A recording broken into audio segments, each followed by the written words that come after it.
Assalamualaikum warahmatullahi wabarakatuh. Bismillah, alhamdulillah, la haula wala quwata illa billah. Amma ba'du. Saudaraku yang berbahagia dimanapun Anda berada, semoga kalian semua saat ini sedang menjalankan suluk menuju Allah, sehingga amal yang diistiqomahkan nantinya akan berbuah manis ya. Amin. Tema yang saya akan angkat kali ini mengenai hati yang gelap. Bagaimana hati yang gelap ini? Apa itu hati? Hati di sini adalah bukan segumpal daging ya, tetapi hati ini adalah ruh, rasa, keimanan. Nah, ini yang disebut hati. Nah, bagaimana hati yang gelap? Jadi begini, hati itu atau yang kita sebut sebagai ruh adalah bagian diri manusia yang rohani ya. Bagian diri manusia yang rohani yang di situ berpotensi untuk bisa bertemu Allah. Nah, ini jadi hati ini, ruh ini harus kita kenali.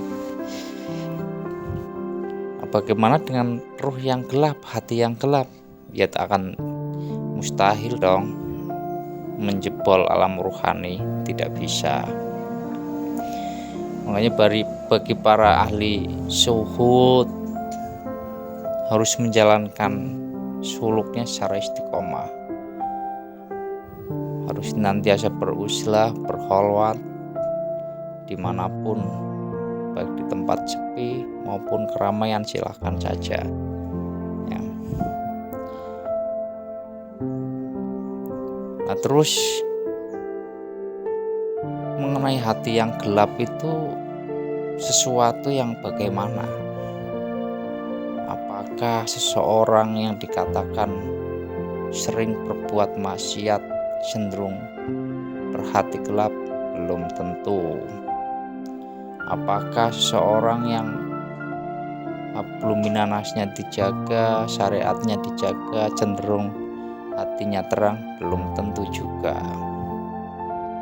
Nah, terus bagaimana hati gelap dan hati terang ini?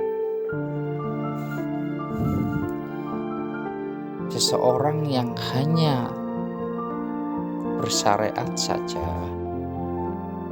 tanpa mau mengarungi samudra hakikat, tanpa mau cari tahu ilmu hakikat.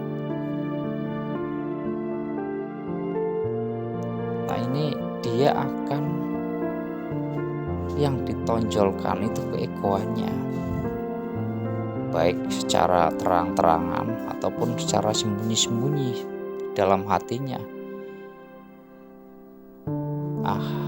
Saya mau melakukan kebaikan agar saya dibilang orang saya orang baik, saya orang dermawan, saya orang bijaksana gitu. Agar saya bisa termasyhur di masyarakat, saya harus melakukan sebuah kebaikan-kebaikan, baik itu ibadahnya dijaga, hubungan hablum minanasnya dijaga juga. Nah, akhirnya dia termasyhur bahwa dia dicap sebagai seorang yang memang benar-benar mempunyai hati yang terang. Nah, gitu kan. Nah, karena apa? Ya karena penilaian ini dasarkan akal, sedangkan akal wilayahnya duniawiyah, wilayahnya lahiriah, jasmaniyah. Mustahil untuk menembus kerohanian ya.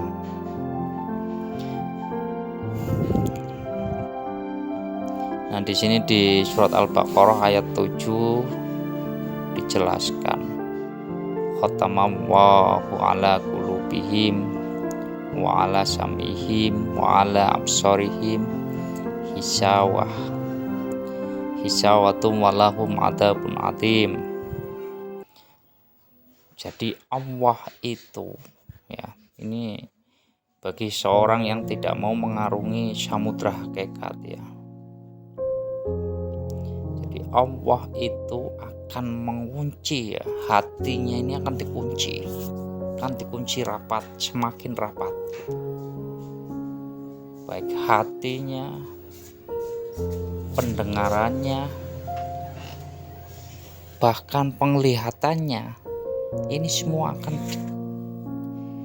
dialihkan kepada yang tidak sesungguhnya. Nah, kan berbahaya ini.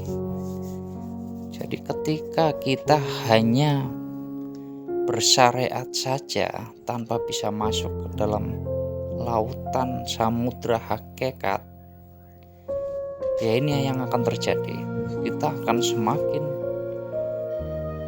tebal hijabnya, akan semakin kotor hatinya. Nah, ini sangat berbahaya. Mohon maaf ini saya sampaikan gitu. Saya sampaikan agar bisa menggugah hati gitu. Nah, sesungguhnya itu bagaimana? Saya itu hidup untuk apa? Sedangkan Allah sudah menegaskan, tidak aku ciptakan jin dan manusia hanya untuk menyembahku. Nah, menyembah di sini bagi kita yang masih ada di nurul iman, masih ada di area muhadharah ataupun syariat ya, dan areanya di situ taholli gitu. Jadi ya semuanya menjadi ngambang. Karena apa? Keimanannya di sini itu keimanan yang belum benar-benar mengalami, belum benar-benar menyaksikan gitu. Pada akhirnya semakin kita rajin, semakin tebal tembok yang kita bangun gitu. Nah, ini mohon maaf ya, mohon maaf. Memang kenyataannya demikian. Allah sudah memberikan peringatan bahwa apabila dia tidak mau membuka hatinya untuk Allah, tidak mau mencucikan hatinya dalam rangka menuju Allah, jadi hatinya akan dikunci, semakin hari semakin kuat kunci itu gitu. Hatinya itu dikunci. Nah, ini kan sangat berbahaya ya. Ini karena apa?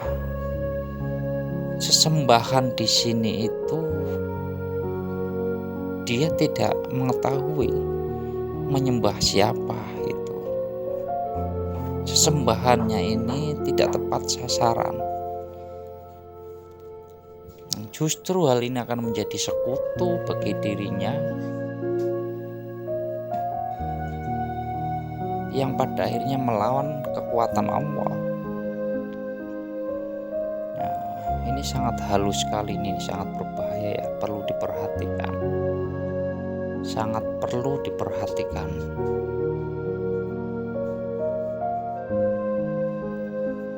Allah itu